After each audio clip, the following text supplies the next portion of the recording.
And welcome back to the Infinite Talks podcast. This is Eric Castillo here with another beautiful episode of the Infinite Talks pod.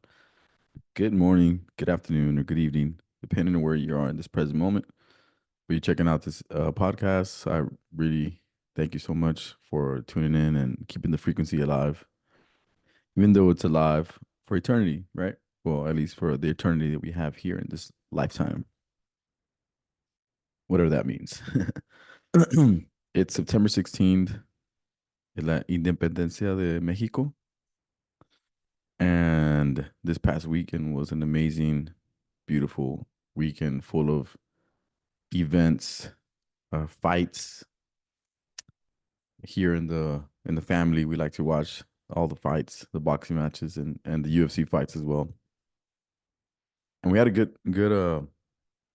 good little thing going on Saturday night watching the fights. We my cousin Josh, he's like, "Hey bro, come on over. We'll figure out something. We'll cook something." And they decided to make a discada, which is always very good. It's it's like something you don't do every day. Like it's not like a weekly weekend type of meal. But I think when you're gonna watch a fight of that caliber, Canelo versus this guy he fought, Berlanga, right? You want to watch it with like some good food, maybe a couple of beers, some chips, salsas, and we had all of that. Good friends, good family. We were able to watch the fight, man. It was a really good fight, and we were enjoying the carne, right? The discada. It's made like in a deep fryer type of vibe, and if you've never had one, go look for one of your Mexican friends. Be like, hey, bro, una discada, okay? Tell them, hey, can you make a discada? And I'm pretty sure you're gonna find out that it's amazing with some tortillas, aguacate, salsa, sas. Amazing. Yeah, so we my friend Alexis, he made the discada while we were preparing the matches, making sure that everything was good and be able to watch it in the we had two televisions, one for the UFC fights, one for the boxing fights. And as we're waiting for one of the UFC fights to get the good fights, we're watching the Chivas versus America, one of the classic Mexican soccer duels of all time. So it's like Mexican culture 100% all the way around. And we're having a great ass time. We're talking, we're, preparing the food. You can smell the amazing aromas of the carne and the chile and the salsa that they're making. Super spicy. Alex, shout outs to Alexis for the beautiful food he made. He made some really good salsas and really good discada. And shout out to Robert también, El Robe. And the fight started, which is amazing, man. The fight started and we're watching all the fights and getting ready for the main fight. But all of a sudden, thunder and rain come into our vicinity and like it starts pouring like crazy. Thank God we were under the roof. Pero we had to take everything inside and thank God the food was ready. We took everything inside. We all ate right on time to watch the fight, bro. And the fight started. And I think my brother Jeff, shout out to Digital Jeff, he asked a good question. Or he made a good comment actually. He's like, man, Canelo, he's starting to look older now. He's starting to look like in that phase where the latter part of a boxer's, profession, their career, when they're towards the latter part of their career, where all the punches, all the fighting, all the time he spent in the gym is starting to show, right? A few years back, we could see Canelo very sharp, very in shape, very, very fresh looking still. And this guy started boxing at a very young age. So he has a lot of fights under his belt. And it's taking a toll on him. Even though he's fighting still at like really high capacity, amazing fitness. This guy's an all around legend. But he's starting to get to that point where he's gonna start declining. And is starting to notice a little bit, right? I mean, obviously he's a great fighter. And going into this fight, we were looking for, to see where he's gonna take it because we didn't know this guy. And obviously the Berlanga guy, he's way taller, a little bit heavier or way heavier, and then he has more reach. He's younger. He had a lot of things against Canelo that were, good. So thinking about Canelo in this type of fight and wondering how impactful he can be in at this age. I think he's 34 and the other guy was like 27, something like that. And it's a big difference, man. And he's an OG veteran. He's been fighting top-notch fights and you saw a display of endurance, arsenal, uh pride. Like he had tons of pride going up there around like representing Mexico during this important days, going against UFC. I know we were talking about the UFC, how they lost money, tons of money trying to promote their fights on the same weekend as Canelo. And even though they had a great show, I heard on that dome where they have like the VR 360 thing, that they had a great and amazing show for the folks there, but still you couldn't compare that to the ambience of a fight night for the September 16th, Mexican independence holiday or national celebration. And Canelo was prideful. He was like, fuck that. I'm not gonna change my date. I'm gonna stick with my time.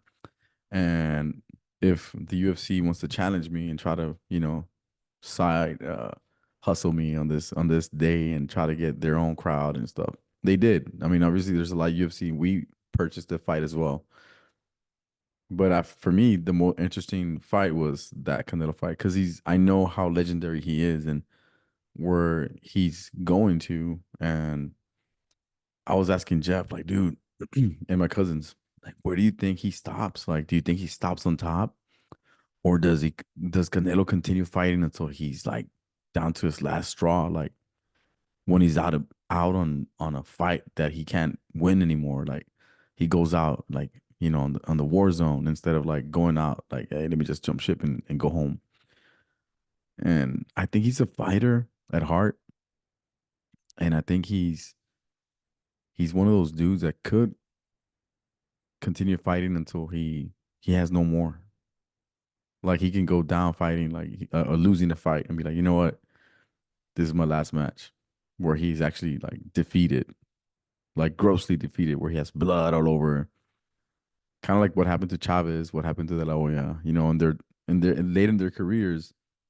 When Chavez was in his prime, he was unstoppable. But then he got to the point where like he started to age, and then De La Hoya murdered him, right?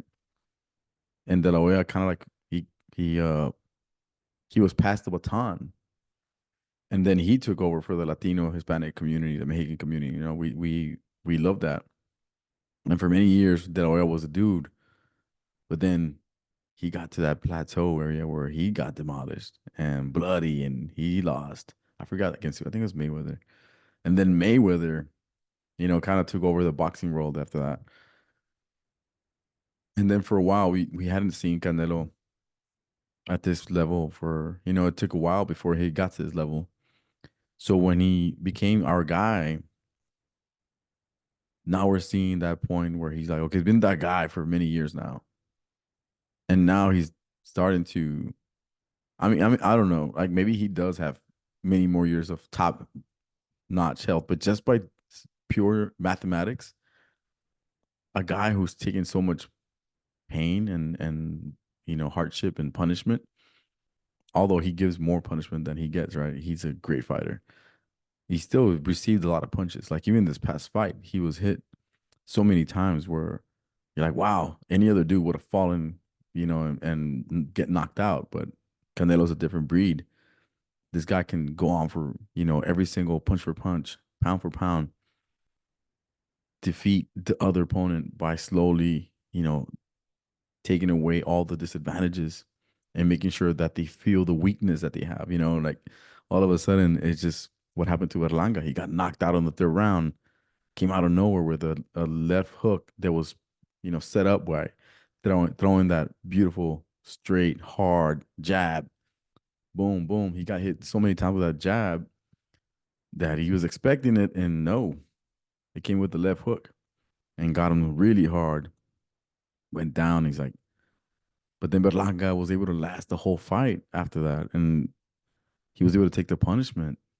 And he also hit Canelo really well. I saw the fight where I was like, man, Canelo's getting hit really well, man. I know he can tolerate this, but for how many more years can he do this?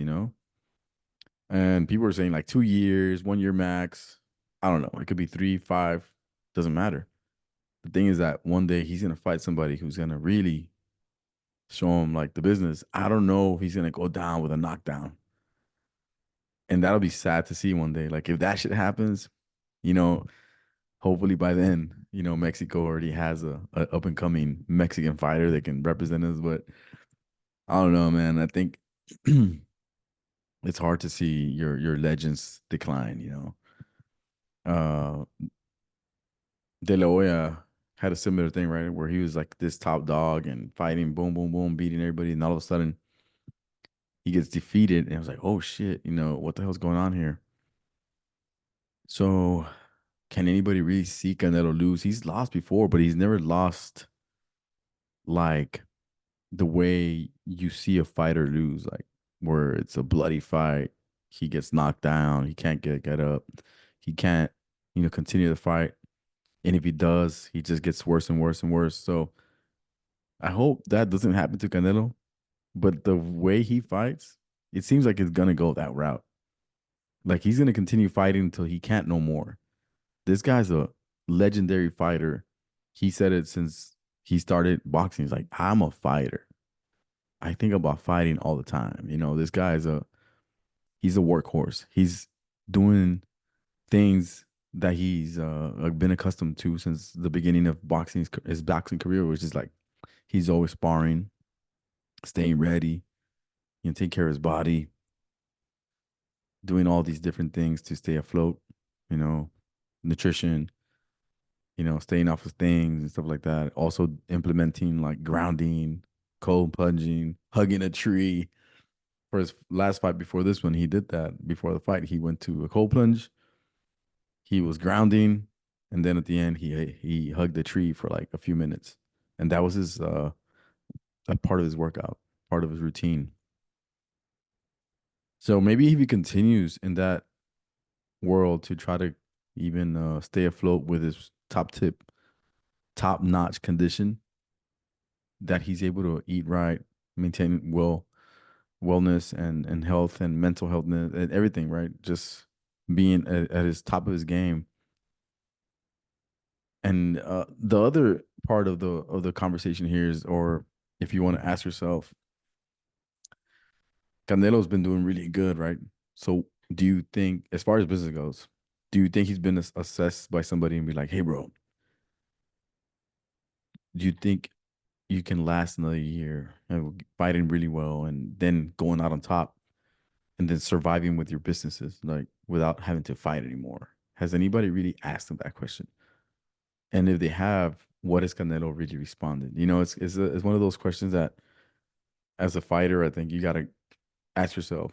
Because my brother Jeff was saying that a lot of fighters, a lot of wealthy fighters, at the end they lose all their wealth when they stop fighting. It's kind of like a lot of the NFL, NBA players, they lose their rich, wealth when they stop playing the games, playing for the league or whatever. Like they lose their wealth, and a lot of them have to depend on other things to make money. But I mean, Canelo's been making the right moves business wise.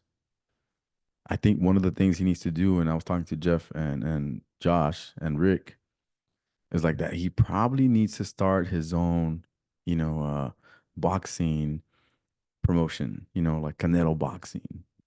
And if he starts that, maybe he can hire, boxers that are, that have a lot of longevity. Excuse me, have a lot of longevity to represent Mexico, not only Mexico, but like the world too. Maybe he can get boxers that are upcoming all over the world under Canelo Boxing and follow the same blueprint that Golden Boy left behind. Because golden boy. Like he's probably one of the ones that made it big from a lot of the dudes who were boxers in the 90s and 2000s.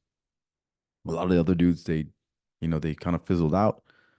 They didn't do too much with their money, or maybe they're still rich, but they're not in the limelight.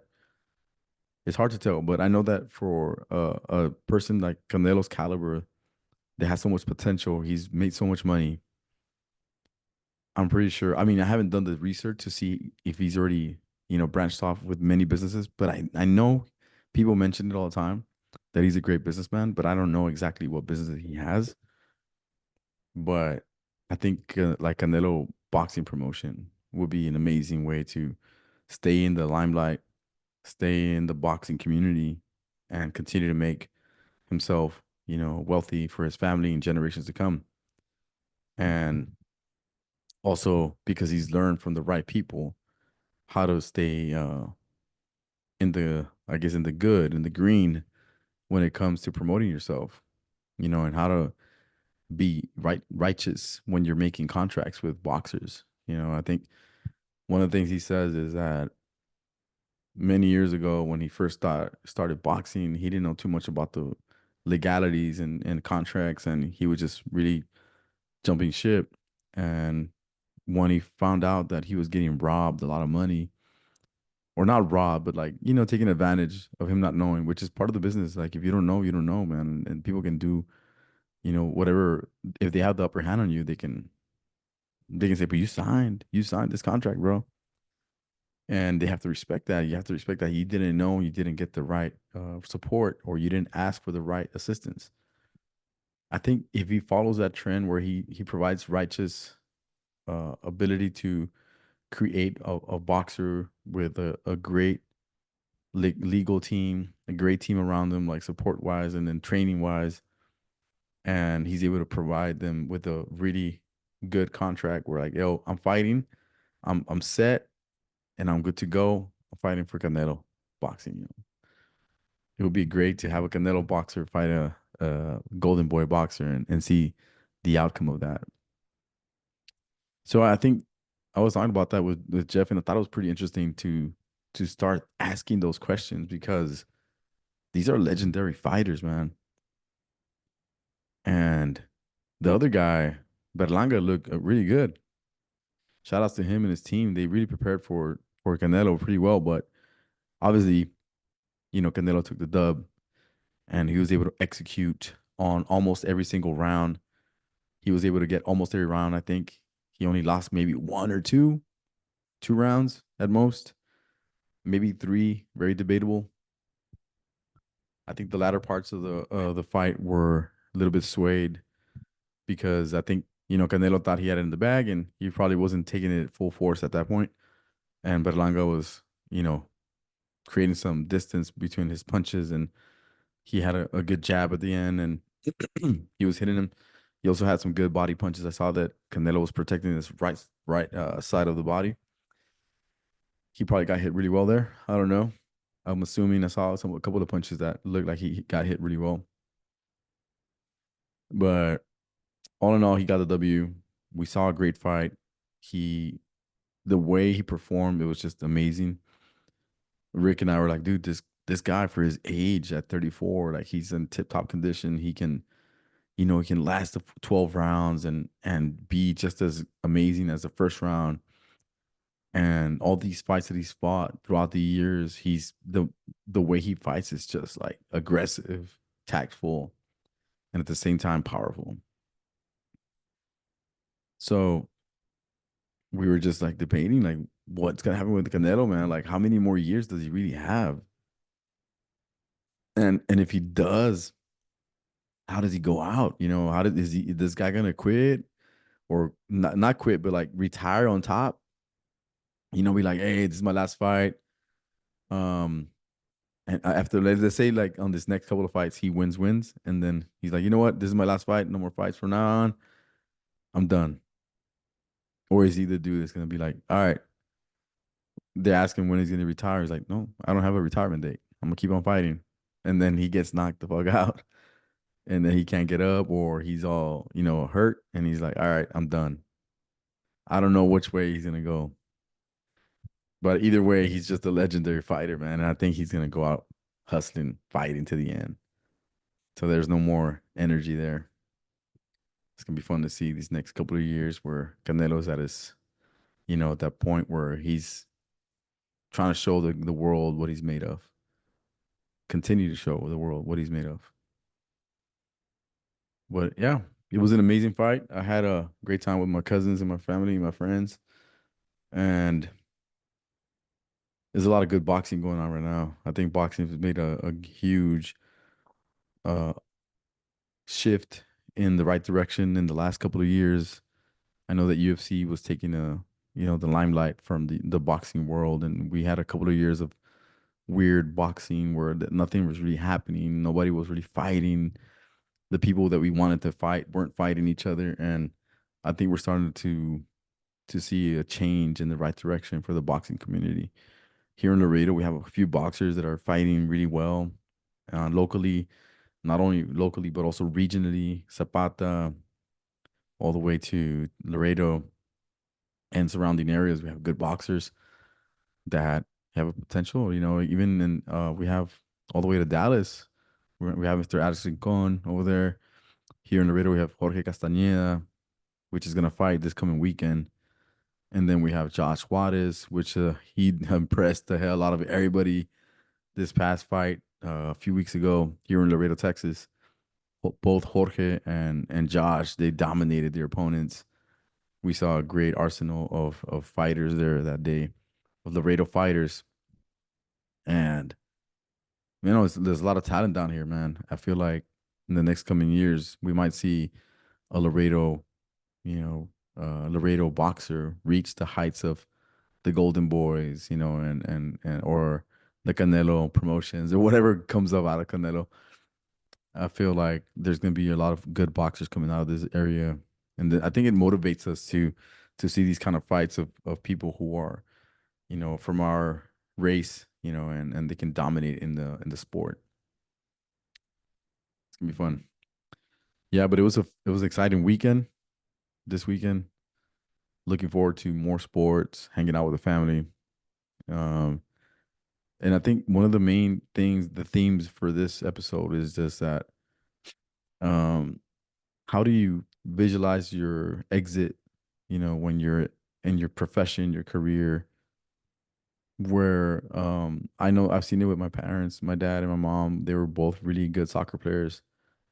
They pushed the limit to their body. I know my mom, she declined a little bit more. She wanted to, she kind of retired earlier than my dad, maybe in her mid, I want to say mid 40s or early 50s when she retired from soccer, right? And my dad, he kept on pushing the threshold of soccer. He played with the veteranos, which is a veterans league.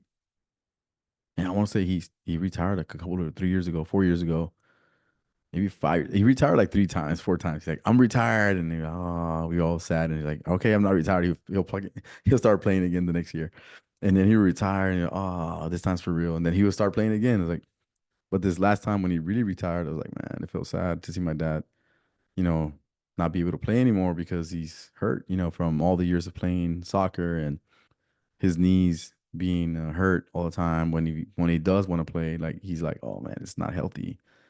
It's not good for my body to be playing, a sport like this anymore. And he's real passionate about it, you know. And I'm getting to that point where like, man, I gotta take care of my body. I can still play. I still play with my son soccer and all that good stuff. But if I play in the league, you just put your body in through a different dimension of use, where you do a lot of things that you normally don't do on a regular day, like run till you can't breathe anymore, and your legs are going out, you're cramping up, you're getting hit, and all that good stuff. So seeing my parents retire and at their end, like when they couldn't really give out anymore, I think that is not only in the Mexican culture. I think that exists in sports culture. A lot of people, you know, um, like Mayweather is different. Mayweather, I think he quit out when he was on top. He never really lost, and I don't think he was. that geeked to like continue fighting. But a lot of fighters, a lot of sports people, they want to go out until they can't no more. And I've seen it. And it's sad. It's sad, man, because your body, your mind want to. Your mind wants to. Your heart wants to, but your body's like, bro, calma, ya no puedes. So it's a sad realization. But at the same time, it's a change of the times as well. Like it's a new role, a new vision, a new way to see the next part of your life, the roles that you play for your kids and your family and yourself. I feel like a lot of people that in the sports world they they uh they feel good that they kind of like did all the way, but then they're like, man, I wish I could play more. I could do that again, and it's sometimes we need to relive those energies or those experiences through our kids. And that's what I'm going through right now. Like my son and my daughter doing the things that I could do when I was a kid and enjoyed them. Now I'm seeing them enjoy it and starting to develop their sports and athleticism. Amazing times. So, but it's hard, man. It's hard to see somebody decline in the stuff that they love, especially when it comes to sports. But if you think about your career, right? There's a time where you're in your career, you're like, bro, ya no puedo. Like I've maxed out everything that I could do. It's time to hang up the gloves, or per se, like in your business or your career. It's time to hang up whatever it is and time to accept my new role in life. And that's the challenge that we need to accept at one point in our lives. It's not easy, but we need to do it. And when we do it gracefully, I think that's when you're able to continue moving forward and learning from where you're at that current state.